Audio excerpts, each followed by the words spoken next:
At this time and each evening at 6:45 Eastern Daylight Time, Columbia calls in its correspondents abroad for the reports of the latest developments on the diplomatic, economic, and battle fronts. This morning we are to hear from Edwin Hartridge in Berlin, Edward R. Murrow in London, and Cecil Brown in Rome. And now, while awaiting the report of Mr. Hartridge in Berlin over transatlantic shortwave radio, here is the news from other points. In Washington today, funeral services will be held in the chamber of the House of Representatives for Speaker William B. Bankhead. He died early Sunday morning. After the services are held, a delegation of representatives and senators will accompany the body to Speaker Bankhead's home in Jasper, Alabama. President Roosevelt will travel to Alabama for the services. Meanwhile, Sam Rabin of Texas, the Democratic Majority Leader of the House, is certain to be chosen as Bankhead's successor. On conscription, President Roosevelt may sign the bill if he gets it before leaving for Alabama this afternoon. Otherwise, the president will sign it Wednesday when he returns. 60,000 National Guardsmen in 26 states are starting the first day of their mobilization for a year's training.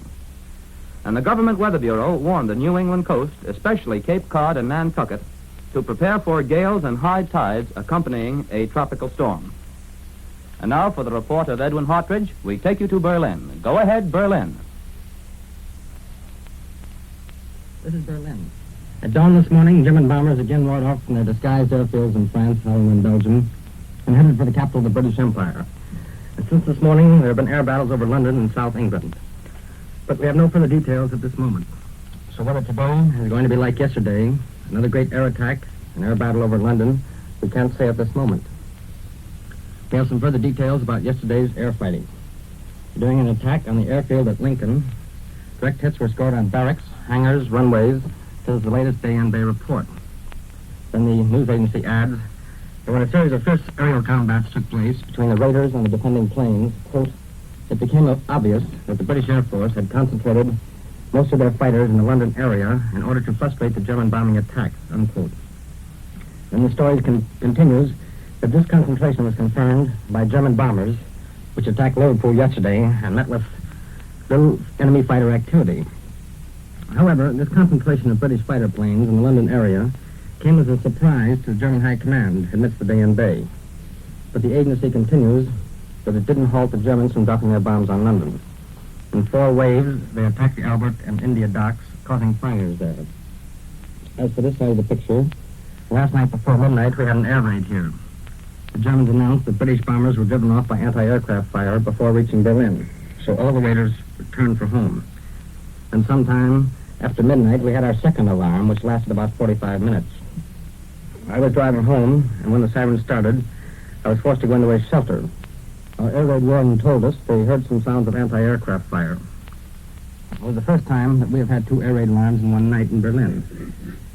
And those people I encountered in the air raid shelter didn't like getting out of bed and getting dressed to go down into the basement twice in one night.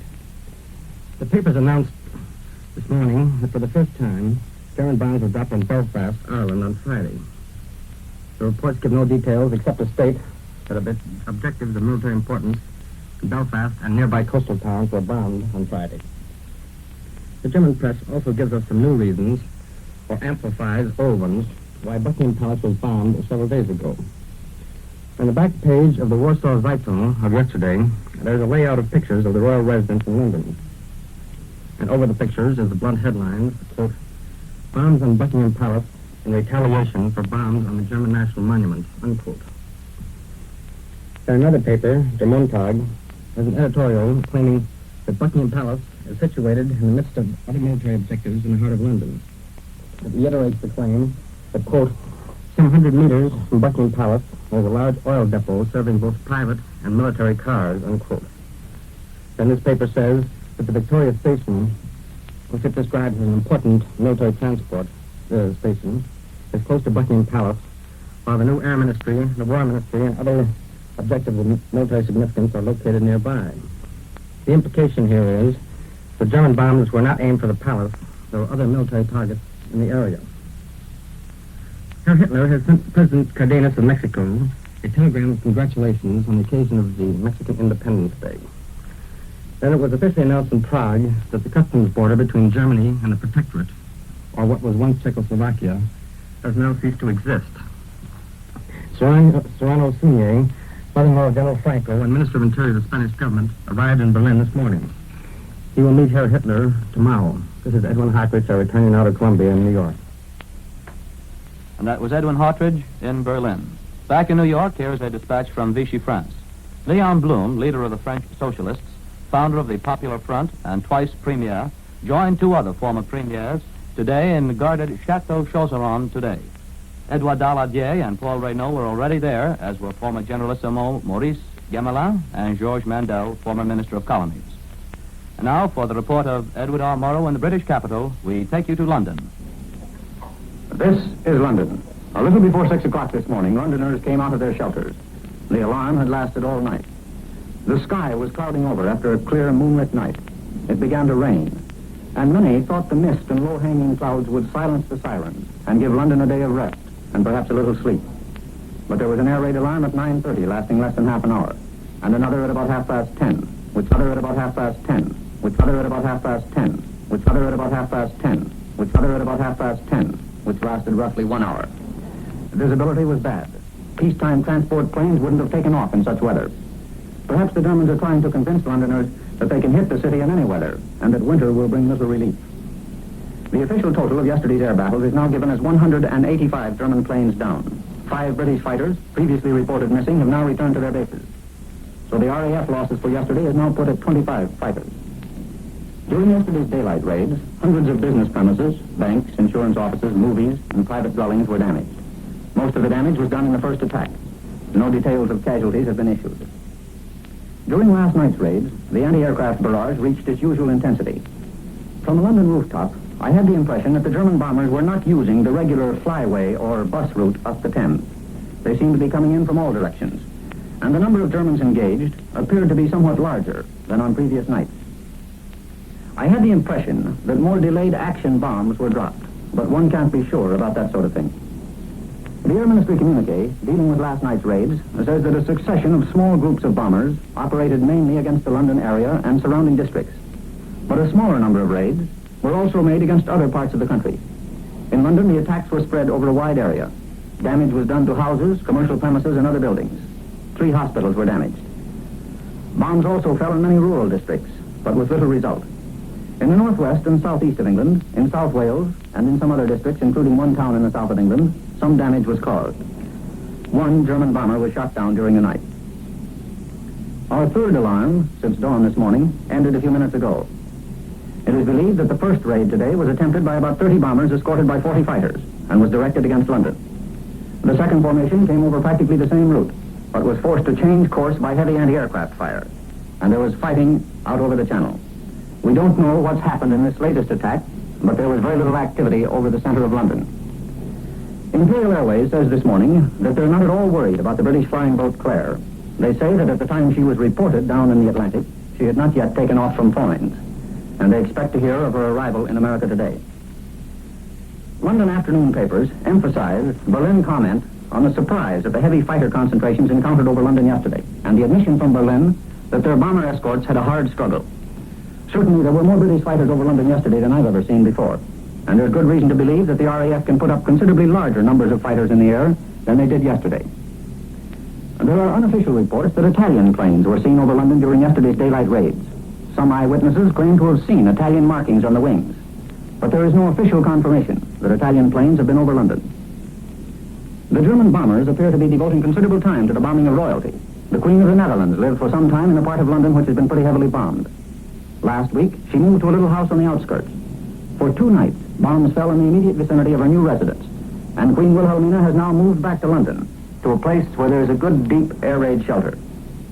There is no fresh news about the invasion, aside from the Stockholm story, that a vast military zone has been created on the southwest coast of Norway. German guns on the French coast began a sporadic shelling of Dover about 2 hours ago. As you know, we no longer have weather reports or forecasts in Britain, but 1 or 2 papers today front page yesterday's Dover weather. One paper captions its weather report as a notice to Channel passengers. I return you now to CBS in New York. And that was London. Back in New York, here is a dispatch from Bombay. In a 100-minute speech to the All-Indian Congress today, Mahatma Gandhi reiterated his determination not to embarrass Great Britain in her hour of trial but added that this restraint was not to result in the extinction of Indian aspirations for freedom. And next, Cecil Brown is ready to report the developments in the Italian capital. Go ahead, Rome. This is Rome. The Italians are pushing forward in their advance into Egypt. Troops and tanks, supported by strong aviation units, are driving ahead on the coast road along the Mediterranean. The Italian High Command announced an hour ago that fascist vanguards have occupied Sogum and pushed on beyond it. Sogum is 11 miles inside Egyptian territory. The war communique says that approximately 50 British armored cars and tanks have been destroyed. We are told that retreating British units have set fire to numerous supply deposits. Italian bombers and fighter planes appear to be raiding the British incessantly. The communique tells us that the British have suffered heavy losses from fascist air attacks. The Italians also report a naval success today. The communique says in the eastern Mediterranean, fascist motor torpedo boats have sunk a British submarine. An Italian air formation attacked a British cruiser. It's reported that the cruiser was hit squarely by a medium-sized bomb.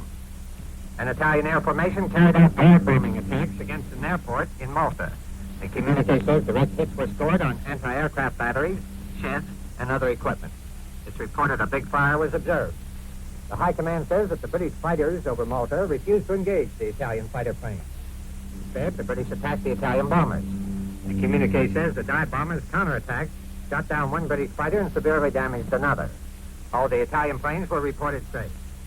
In East Africa, the communique says Italian planes bombed enemy sheds in the towns of Gaz Regeb in the Sudan. The British raided Assab, Massawa, Debaroa, Asmar, and Gura. All these towns are in Eritrea. The communique gives the results as 4 wounded, light material damage. There is no further clarification today on relations between Italy and Egypt as a result of the invasion. An authorized source said today that Italy only has the sincerest friendship for the Egyptian people. But it was pointed out the British used Egypt as a base to threaten Libya and Ethiopia. A more sober tone than usually marks the fascist press appeared today in the Rome newspaper Il Piccolo. The words came from General Sergio Bogatti, and he suggested calling a halt to the frequent use of the idea that the present Axis operations are a decisive phase. That, he said, is more of a desire than a reality. The German command, he said, knows very well that the destruction of British industries doesn't end the war, nor does the eventual departure of the royal family from London.